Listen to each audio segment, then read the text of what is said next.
welcome back to our channel. Today, we're diving into a story that will send shivers down your spine, a story that merges themes of faith with horror. Think of grief, guilt, the unknowable, death, and even addiction. So make sure to hit the subscribe button so you don't miss any of our upcoming videos. The story of Midnight Mass begins at the scene of a violent car accident. The heavily intoxicated Riley Flynn is standing in shock as the first responders, in desperation, attempt to save Tara Beth, a young woman, a victim of the car crash. The ever-helpless Riley watches in horror and shock as the responders attend to Tara Beth's body. The responders tell Riley Tara Beth did not make it, and that's when he started breaking down in disbelief. Then, he starts praying, but he was too late as Tara Beth is already pronounced dead, and Riley's life since then is changed forever, but not in a positive way. Authorities sentence Riley to 4 years in prison, where his guilt haunts him through odd visions. He repeatedly sees Tara Beth's corpse staring at him, her eyes fully open, unstoppably accusing him that it's all his fault. However, 4 years later, on the isolated island known as Crockett, Ed and Annie Flynn, the dad and mom of Riley and his younger brother Warren are seeing light at the end of the tunnel. Riley is soon going to be released from prison. As they prepare to welcome their son home, Warren is seen at the docks with his friends. One of them is Ali Hassan, the son of Crockett Island's new sheriff. They're about to buy drugs from Bowl, a local drug dealer. Also at the docks is Father Paul Hill, the new priest for St. Patrick's Catholic Church. He is filling in for the beloved Monsignor John Pruitt, who fell ill during a trip. Father Paul arrives with his larger trunk, but he's not the priest as everyone got used to. Also that same night, Warren and his friends paddle a canoe towards the Uppards, a remote island. The Uppards was once a settlement in the early 1900s. Today, it's abandoned and it's been said that bodies were buried there several years back. When there's heavy flooding, some of the bodies resurface to the ground. However, the teenagers residing there won't mind, as they'd still choose the Uppards to be their party spot. So, as Warren and his buddies drink and party like there's no tomorrow, with drugs included, they suddenly hear cats meowing in the woods. Warren notices this pair of glowing eyes seemingly watching them from the dark, but he and his friends just laugh it off, joking it's about the popular legend in town about Harpoon Harry. However, they couldn't hide their fear. The following day, Riley is seen free and returns to the island. His mom waits for him at the docks. Bev Keane, a powerful figure in the church there, is also present. She's expecting Monsignor Pruitt to arrive on the ferry. When he doesn't, that's when she became suspicious. A man named Sturge suggests that Monsignor Pruitt is unable to show himself because of the new priest. Meanwhile, there's Erin Green attending her 21-week pregnancy checkup with Dr. Sarah Gunning. She delightfully watches her ultrasound, affectionately nicknaming her baby Littlefoot. Outside the clinic, she sees Riley and Annie home, and their return to town becomes a huge gossip. All of a sudden, Mildred, the elderly mother of Dr. Sarah, still unwell, wanders into the room. Sarah sternly escorts her back, filled with shame and concern. Then, there's Sheriff Hassan dealing with another problem. Joe Colley, who the island knows as the drunkard, was caught trying to break into the jail as he sobers himself up in a cell. The interaction of the two reveals that it isn't their very first encounter. So, the sheriff releases him, and Joe heads home with Pike, his pet dog. A big storm is approaching. The compassionate Sheriff Hassan again suggests that the school be opened as a shelter for the victims, but Bev Keane says no. She insists that the church is the better shelter, as it has always been. But her racism and hostility towards Islam, in which the sheriff is part of, is seen. But eventually, Hassan agrees with her. That night, as the Flynn family takes their dinner, they update Riley on new stuff on the island, which includes Erin, his former high school girlfriend who left to pursue acting, but returned to teach. As Riley reveals he's no longer interested in attending church, Ed becomes upset, who demands that he continue attending as long as they're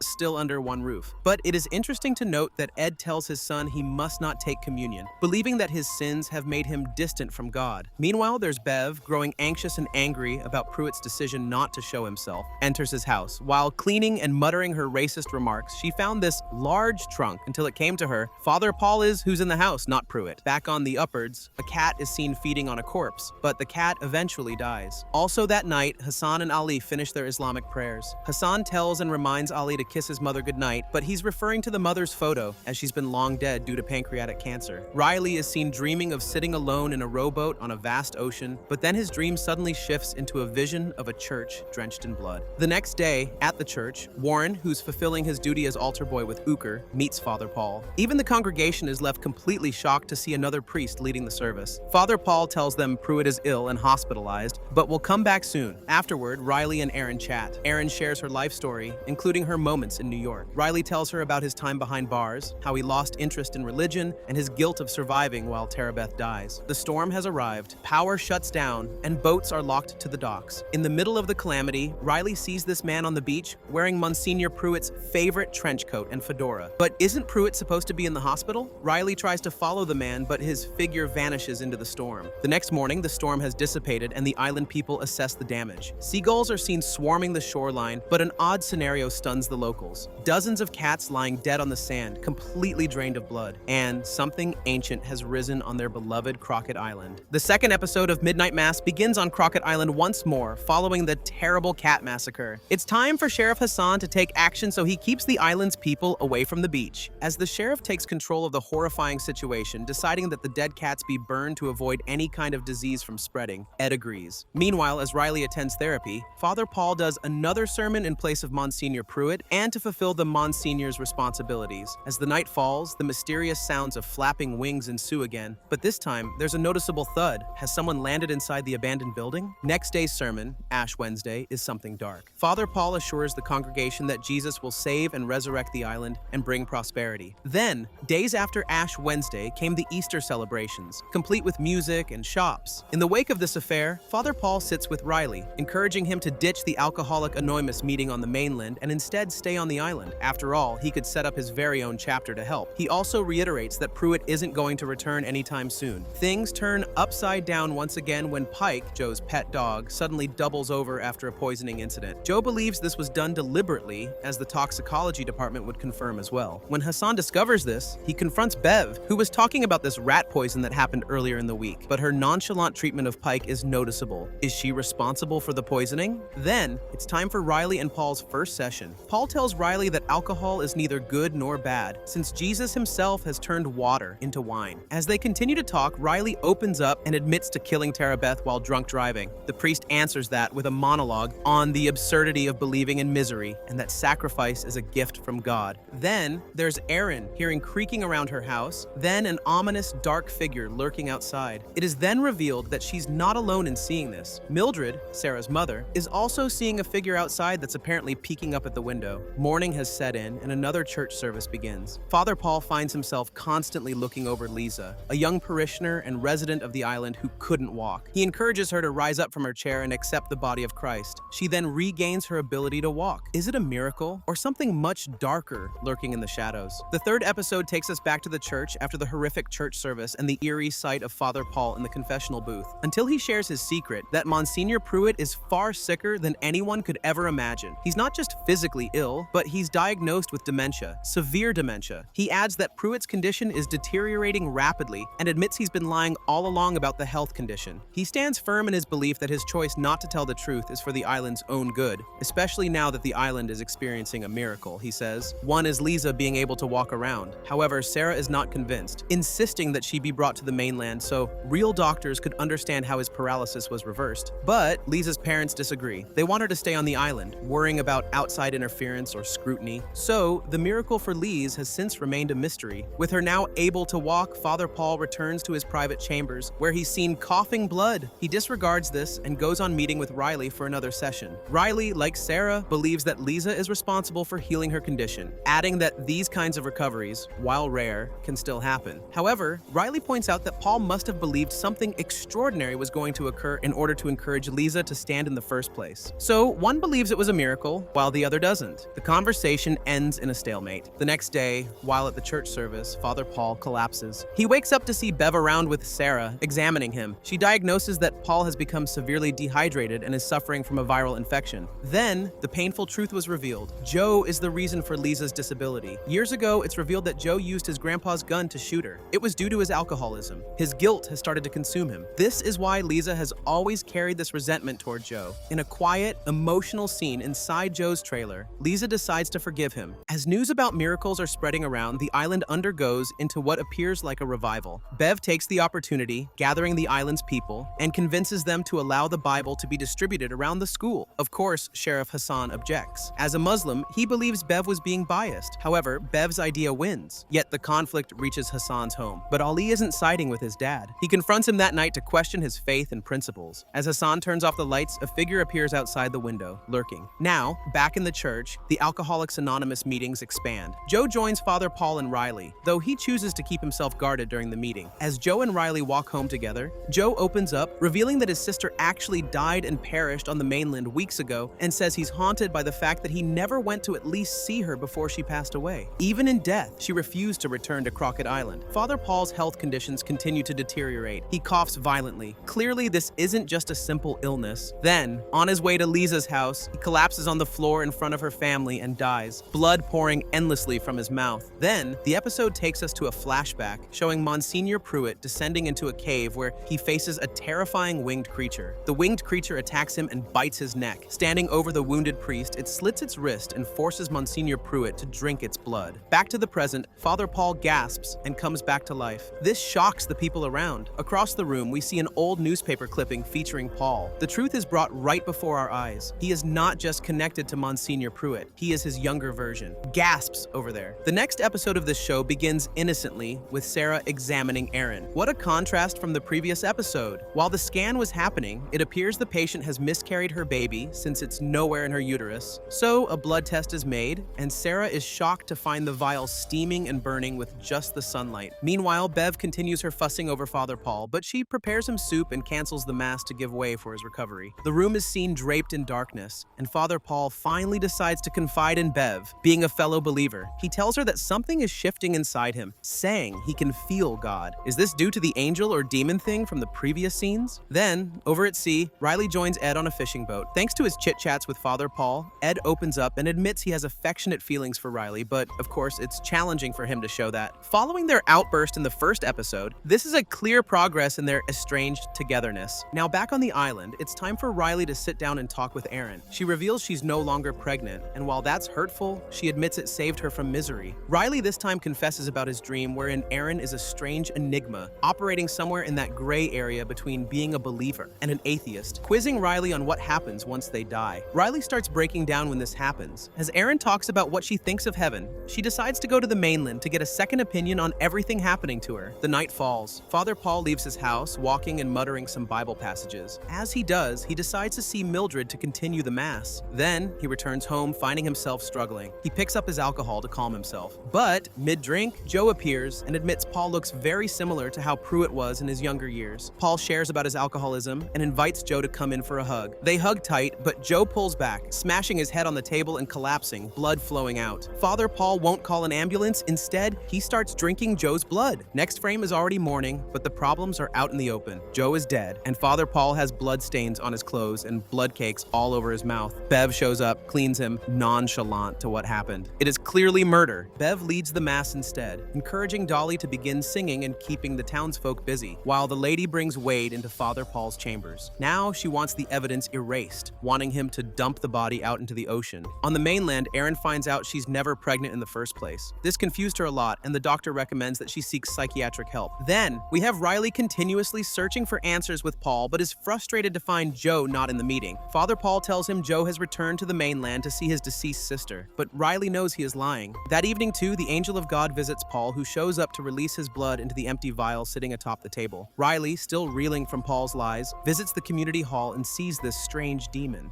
As he does, the demon suddenly pounces on him, sucking his blood. The fifth episode of Midnight Mass opens with big panic spreading across the island. First, there's Riley's family worrying about where he could have been. He hasn't returned home for 2 nights. Second, Erin is stricken with worry as well, checking her phone repeatedly and sending text messages that are getting no replies. Each attempt to reach him is a failure. Dread settles in. Meanwhile, Mildred is encountering something unsettling yet miraculous. She's literally feeling younger and younger. She feels lighter on her foot, more energetic, and the townspeople notice Millie walking around again, alive and alert. But this only raises more questions about the events happening lately. Even Sheriff Hassan is curious where Joe is, asking questions around, trying to piece together things. Erin adds to the island's dilemma when she admits Riley is missing too, recalling the last time they met. Hassan asks if Riley is becoming suicidal. Given the happenings, this could be possible. That night, the congregation gathers despite the misfortunes. Father Paul presides and delivers a sermon about God's army and the meaning of Good Friday. He sounds like a true apostle of God. As the mass ends and the people return home, Millie is visibly shaken. She then pulls Sarah aside, begging her not to ever return. The words pierced at her. That's not my church. That's not the man I knew. Then, in a shocking twist, Riley suddenly appears, completely fine, at Erin's house later that evening. Calm and deliberate, he asks her to come with him on a boat ride. Under the moonlight, Riley tells her what happened to him. The episode shows again those moments when the creature attempted to kill Riley. Father Paul is seen coming to the rescue, bringing Riley back to life. The priest calms him down, asking him to sit down for a while. Now it becomes clear that Riley is suffering the same affliction as Paul. As they chat, the priest reveals the truth. Drumroll, please. He admits he is actually Pruitt, but now he's his younger version. He begs forgiveness from Riley, including his lie about Joe's sister. Joe has gone home, he says, and that's when Riley realizes Joe has been killed. It was half-truth, since Father Paul blames an angel. Paul claims Riley was brought back for a reason and urges him to find courage and embrace his purpose. He cites Bev as example, who has fully committed herself to this belief as well, working alongside him to carry out what she sees as God's will. Paul goes on trying to convince Riley that everything that's been happening is a blessing, something sacred that should be embraced and accepted rather than feared and frowned upon. Back to the current events, Riley leaves and heads home, but Bev voices her concern that Riley may not be a reliable vessel. Now, out on the waters, Riley has taken Aaron far enough that there's nowhere else to go. He confesses he's loved her for his entire life, saying he wants to visit the mainland. The sun starts to rise with Riley seeing the girl he has killed restored to how she once was. He holds her hand affectionately, but we realize this is only a vision. At daybreak, Riley burns, his body disintegrating as he fades from his world. This might be his karma. Aaron is left on the water in a complete state of shock and horror. This brand new episode starts on a boat with Riley still remaining float across the wood. Using her bare hands, Aaron moves the ash, rowing back to Crockett Island. Riley's family then wake up, no idea that Riley has passed. Still, Aaron stumbles over to Sarah's place. Sarah then gets to know about Riley's fate. Though physically impossible, Sarah believes her. Given the blood vials, she too confirms her story by moving a petri dish to the sunlight and showing it go up in flames. Then comes in Mildred, who is looking younger than ever before. Meanwhile, Father Paul is disappointed by Riley spitting out his gift. So Bev stirs the conversation up, telling the story of the apostles and how poisoned the faithful. Midway, Ed shows up holding Riley's letter. He's worried about his son, but Paul convinces him that he's gone to the mainland and left. When Ed skips away, Paul reads the letter and simply screws it up. However, Erin, of course, knows the truth, so she encourages Annie to join her that night. But given that it was the night of the Easter Vigil, they didn't want to leave the island. She had no choice but to tell her the truth, but Annie refuses to listen. Later that day, Erin, Sarah, and Mildred approach the shore, fervent to visit the mainland for the blood test. But there were no ferries, no boats. They are reminded of the Easter Vigil that evening. In the Hassan household, Ali convinces his father to join him at the vigil too. As the night settles in, the island's residents start walking up the streets and chanting and singing hymns. It's Easter. Paul once again speaks about him being Monsignor Pruitt. Suddenly, during the service, in front of the congregation, Sturge collapses and starts convulsing. He eventually passes, and the angel waltzes through the front door for the congregation to witness. Brandishing its wings before them all, the priest speaks as Sturge is seen brought back to life. And just like that, all the believers brandish a glass full of liquid. But it isn't orange juice nor wine, but poison. Father Paul encourages them to have faith and drink. But Hassan couldn't take what he's seeing, so he releases his gun and points it at the angel, but he gets tackled to the ground before he can even fire. He's defenseless, and everyone else agrees to drink the beverage and dies. Mildred couldn't handle the events around her either, so she grabs Hassan's gun and shoots Father Paul in his head. But the angel is quick enough to tackle Mildred to the ground outside. However, those who drank are brought back as apostles, complete with yellow eyes. Everyone else is far from safe though, as they immediately pounce on the others. Now, it's pure chaos. It's massacre. Everybody wants to break out until Erin shoots Bev in the chest, despite her declaring she'll be alive again in less than 5 minutes. And she did. After the sane survivors left, Bev comes back to life, opens the door, organizes her quote-unquote apostles to take the town by storm and leave fire in their wake. Mildred wakes up to see herself young, just like how Father Paul claims he's the younger version of the other priest of the island. But just like the others, she encounters that same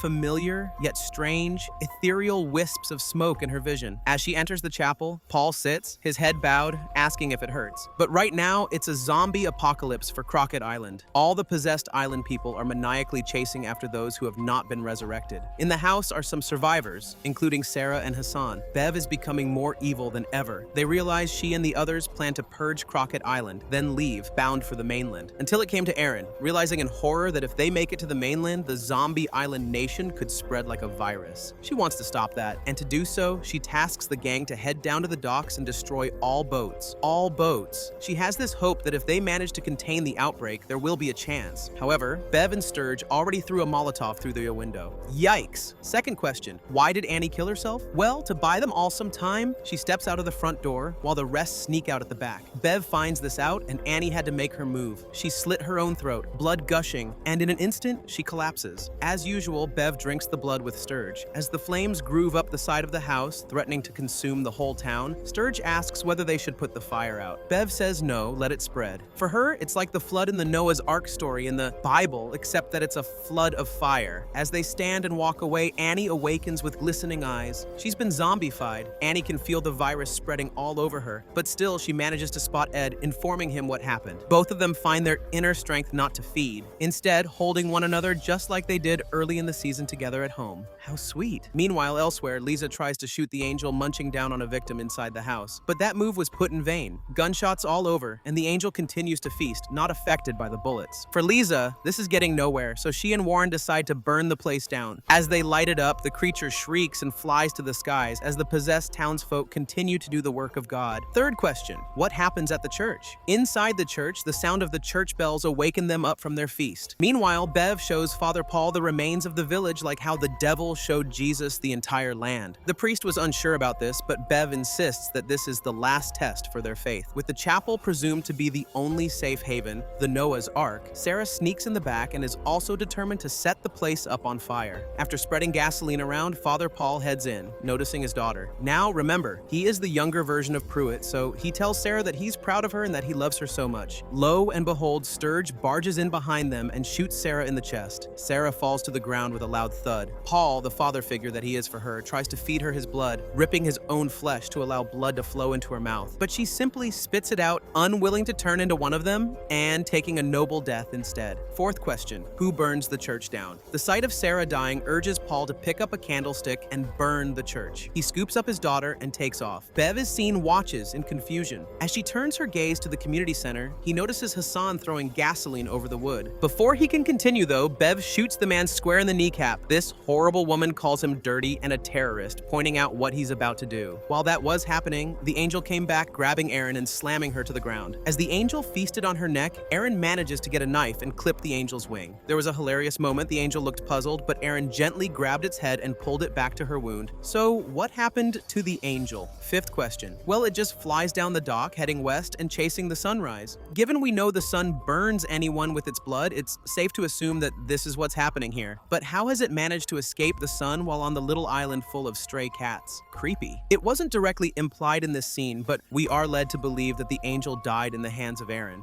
But tragic, yes tragic, Aaron fades from this world, reflecting back on the choices she made as the island's people await sunrise. Ali and Hassan both praise Allah on the shore. Sixth question, who survives? Interestingly enough, the only two people who survive this ordeal are Lisa and Warren. After burning the angel inside the abandoned building, they sneak off down to the shore and use an untouched canoe to drift off to safety. Is the angel really dead? Out at sea, Warren and Lisa see the angel flying away, or maybe from earlier scene, but all the other boats on the island are destroyed, so their last hope is the canoe. As the canoe drifted off and the sun rose, Lisa confesses she can't feel her legs. The island's power stays in it, so as you drift away from it, the effect diminishes. This could explain what happened to Aaron too, except for the miscarriage part. Right now, it's implied that the blood she drank at the mass might have poisoned her child, causing her miscarriage. But still, there are inconsistencies, and it's left open here. The other side of the story is that the angel actually holds the power. If the angel indeed died, then it makes sense that Lisa could no longer feel her legs. It could also explain why it failed to go straight at her at the abandoned building. Right, she's one of the very few people who remained morally good in the story. Shocking? That's how the story of Midnight Mass ends. Don't forget to hit like and subscribe. Thanks for watching, and see you on the next one.